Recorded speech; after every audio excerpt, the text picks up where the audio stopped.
All right, so welcome back to Saturday Report. Joining me now, Executive Vice President of the Trump Organization, Donald Trump Jr. himself. Don, appreciate you joining us on such short notice. And before we get to this book and your tour and all the stuff you got going on, I just got to say, are you better off than you were a year ago?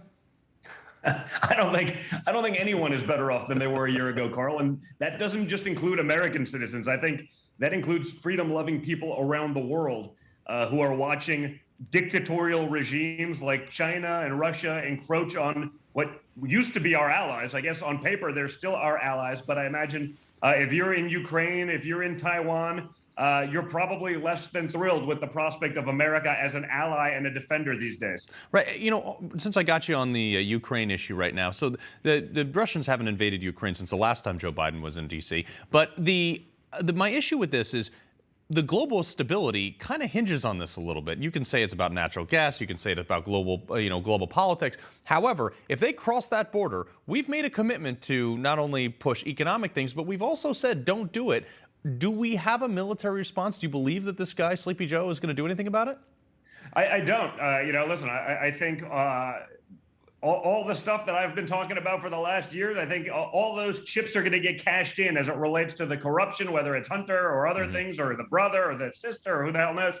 It never ends. America has no resolve right now. Our enemies know it. They see it, and they're going to take advantage of that. Yeah. Once you lose that, it's a lot harder to get it back than never giving it up in the first place, Carl. So, that is really, it's truly troubling. And again, it should be for all of our allies. Then we're going to spend more of our American taxpayer dollars to boost up Europe, to defend them against the Russians that we're enabling to get rich with pipelines in Ukraine and without pushback on their invasion. I mean, right.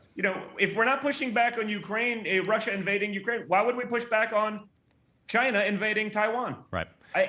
It doesn't really add up. And are we really going to get in those fights? And do we have someone that has the resolve, the presence? The guy can't walk up a flight of stairs. When our enemies look at him, they're not afraid. Yeah. They laugh like I do, unfortunately. And it's a really sad thing. It really is sad. Now, one of the things, too, is if you left it up to the mainstream media, they would make your dad out to be this horrible, no good, bad orange man that is terrible and destroyed our country. However, he didn't. He made a lot of things a lot better for a lot of people, even the people that hate him. Now, you have this new book out, or the Team Trump has this new book out, talking about the journey and what happened. Tell us a little bit about that.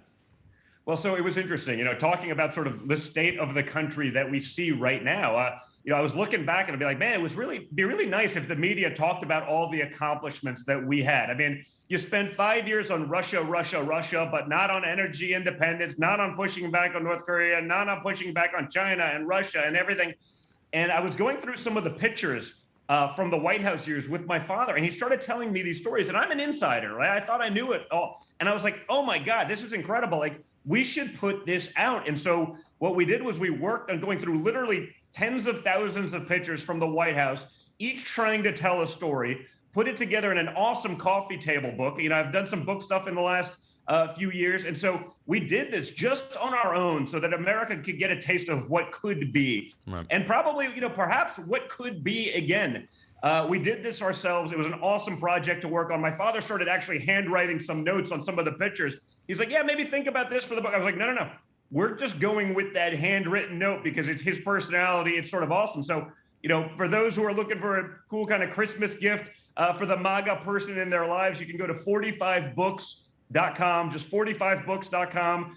Check it out there. We had a lot of fun doing it. And for me, honestly, I learned a lot that I didn't actually know, about the stories behind the pictures. And as you know, a picture can tell 1,000 words. So we figured this is the way to do that. And maybe the rest of America who's sort of waking up and realizing what they had, watching the asinine policies of the radical left today, may wake up and show up next time around too. Well, it's interesting that all these presidents get out, especially Barack Obama, who was known for the me, I.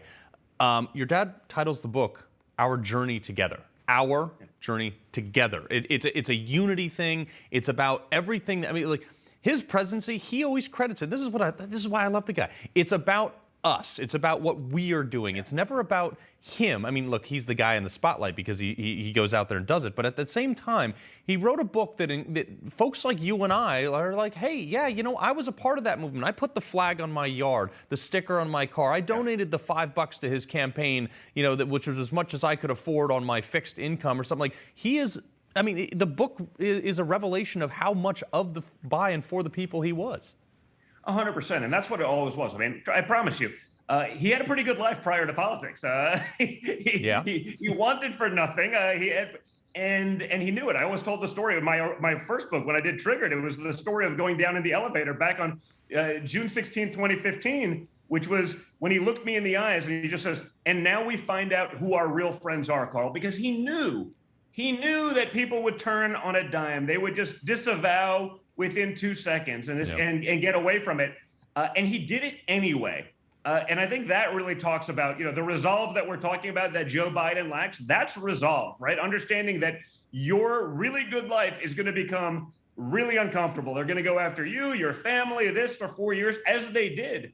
And he did it anyway. And I think, you know, that's what it was all about. I promise you, he didn't need that job. Mm-hmm. He didn't need anything, and the headaches and the ongoing headaches that still come from it every day, and the lawsuits and the January 6th hoax nonsense and everything else that's going on. I mean, it will never end. And he knew all this stuff was, you know, going in and did it anyway. And so it really was our journey together. And, you know, when I'm looking at sort of the Republicans, I'm looking at the people who can do something. Like, as an American, I just hope he does it again, because I think this time, even those who were perhaps swayed by the, you know, $1 trillion big tech influence and $1 trillion mainstream media influence functioning as the marketing arm of the Democrat Party, I think even those people are waking up. I'm watching the media be like, man, you know what? They're trying to make I'd take a good. mean tweet right now. Carl. Like, I know this sounds crazy, but I wish Joe Biden did an amazing job. I think if he did nothing, it would have been fine. If he did nothing. Yeah. But these radical, insane policies, I mean, they're defending pedophiles and calling them heroes. Like, mainstream Democrats, not just lunatics, mainstream Democrats who have become lunatics. You know, I'm looking at that and saying, man, all he had to do was nothing. I want America to succeed. I want it to succeed, even if it's under Joe Biden. But with the policies that they're putting into place, I don't see how that is possible until you get rid of this garbage, until you have a clean sweep and get rid of the lunatics. The left, they used to have reasonable Democrats. There are still probably voting moderate Democrats. The problem is there's just no moderate Democrats representing them in Congress, in the Senate, in the White House, or on your local school boards, based on all of the craziness that we're seeing. Right. The moderate Democrat doesn't have a place in elected office, even if there's plenty of maybe moderate Democrats left. So hopefully those people have seen that. Hopefully they wake up. Hopefully they come over and start putting their children's future, our country's future first. Yeah, and our gas prices. So you're going to be with your dad in like a minute. How's he doing out of office? I mean, it looks like he's getting younger. Is that possible? Yeah, you know what? Yeah, no one's ever accused him of being low energy, right? If you're low energy in our family, you're out. Right? Jeb exclamation point. Yeah, exactly. The Jeb Limp exclamation point. It's you know, it's a little different. So no, he's doing great. I spent 7 hours with him yesterday doing some stuff as it relates to, you know, the book, our journey together, as it relates to even some of the stuff that he continues to do politically.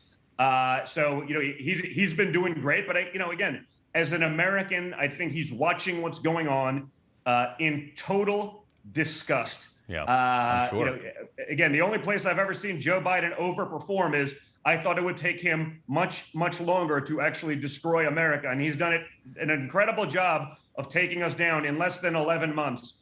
Our enemies are watching, our allies are watching, and they're scared. Yeah. And it's a sad place to be right now. My only hope is that if and when he does declare in 2022, our enemies look at us and say, oh, better straighten right back up. Don. Oh, crap. Here we go. Here we come again. You know, I think that's what it takes. Don Jr., we appreciate you joining us. Grab the book. It's fantastic. I'm going to pick up a couple copies for folks, especially my liberal in-laws. It'll be great. Thanks, Carl. Have a good one. Hey, I'm Rob Finnerty. Thanks for watching. If you enjoyed this video, please join the conversation in the comments below. Don't forget to subscribe, too. Hit the bell icon to be alerted to breaking news. And remember, there's a whole lot more on Newsmax TV, America's fastest growing cable news network. Newsmax TV, where real news for real people.